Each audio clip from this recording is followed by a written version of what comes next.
প্রথমেই যিনি আসবেন একক পারফরমেন্স করতে তিনি হচ্ছেন কি? তিনি হচ্ছেন আমাদের তটিনী গোমেজ।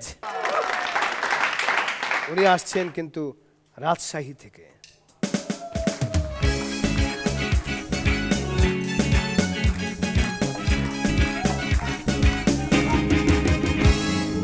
ফাইটা যায় বুকটা ফাইটা যায়, ফাইটা যায় বুকটা ফাইটা যায়।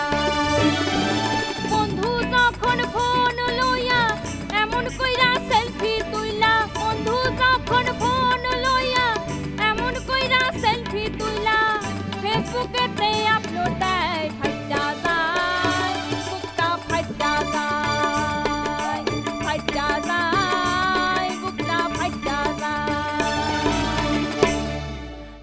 জামিলা তার প্রতিবেশীর সাথে গল্প করতেছে। প্রতিবেশী, এই যে শাড়িটা দেখতেছেন এটা আমার স্বামী দিছে। আপনার স্বামী কি দিছে দেখি। এই কথা শুই না জামিলা তার প্রতিবেশীর গালে আকাশ পাতাল চড় দিয়ে গেল, এটা আমার স্বামী দিছে। আমার মা গেছে সবজি দোকানে সবজি কিনতে। সবজি দেখা দোকানদারে কইল, আপনার সবজি যদি খারাপ হয় রান্না করা সবজি আপনারে ফেরত দিয়া যাবো। হে কথা শুনে দোকানদার কইল, তাইলে আপা সঙ্গে দুটা রুটিও দিয়েন। এক সাপুরিয়া 3 ঘন্টা ধরে বিন বাজাইতাছে, সাপ আর আসে না। এক সময় সাপ পাইলো। সাপুরিয়া কইল, কি রে এত দেরি করছস কেন? এই কথা শুনে সাপ কইল, আর বললেন না, ইয়ারফোনে গান শুনতেছিলাম, বিনের শব্দ শুনতে পাই না। সালমান খান অনন্ত জলিলে বলতাছে, দোস্ত বড় ভাইয়ের বিয়াতে পইরা যামু, কোন কোটটা পরলে সবাই আমার দিকে তাকায় থাকবো? এই কথা শুনে অনন্ত জলিল কইল, তুই পেটিকোট পইরা যাইস, সবাই তোর দিকে তাকায় থাকবো। তো বাংলাদেশের বিখ্যাত শিল্পী বারি সিদ্দিকীর গাওয়া গান সুয়াসান পাখি।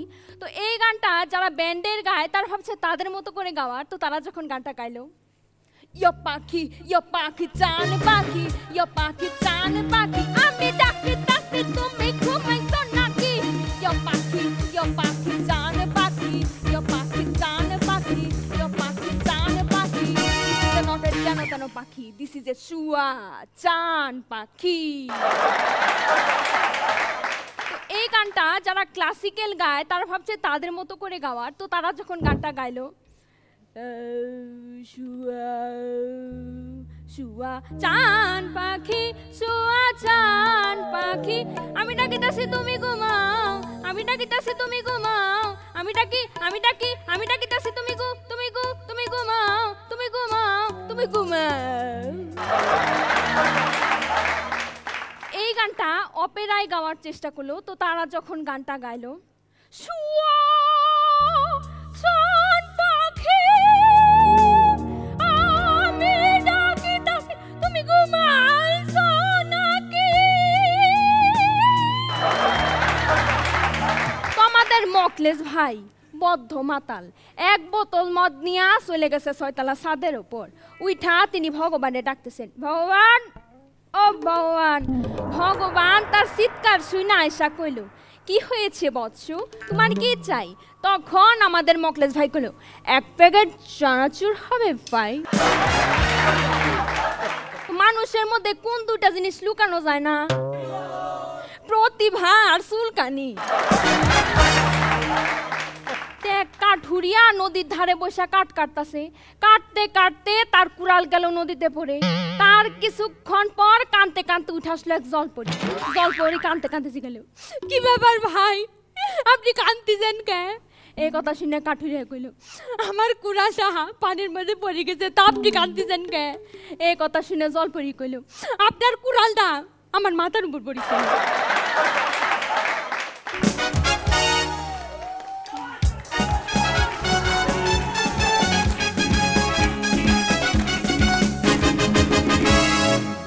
আপনি ওই গানটা শুনেছেন? আকাশের হাতে আছে এক রাশি নীল, বাতাসের আছে কিছু গন্ধ, রাত্রির গায়ে জলে জোনাকি, তটিনীর বুকে মৃদু ছন্দ। তটিনীর বুকে মৃদু ছন্দ নেই, বিশাল ছন্দ আছে তার। তটিনীর বুকে যে আসলেই ছন্দ আছে, সেই ছন্দ নেই সে ঢুকেছে। জুয়েল ভাই, ওর অভিনয় পর্বটা আমার কাছে খুবই আকর্ষণীয় লেগেছে। আমি আশা করি যে তুমি এরপরে আরো অনেক ভালো করবে। নিপুণ আক্তার, তুমি আসলেই ভালো গাচ্ছিলে, ভালো জোকস বলছিলে, তোমার গানের গলা, জোকস, অভিনয় সব অনেক ভালো। Thank you. তোমার প্রতিটি জোকসের মধ্যে একটা আলাদা ব্যাপার ছিল, অভিনয় প্রাধান্য ছিল, সঙ্গীতের প্রাধান্য ছিল, সব কিছুরই ভ্যারিয়েশন ছিল, ক্যারেক্টার থেকে ক্যারেক্টারে তুমি যে সুইচ ওভার করেছো এটা অসাধারণ। ধন্যবাদ Tatini. Thank you Tatini, thank you.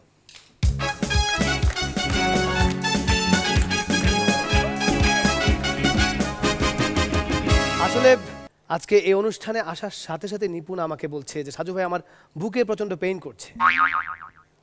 আমি বললাম তাই নাকি, আপনার অবশ্যই ডাক্তারকে দেখানো উচিত। বলছে হ্যাঁ আমি দেখিয়েছি। তো কি বলছে? বলছে ওয়াও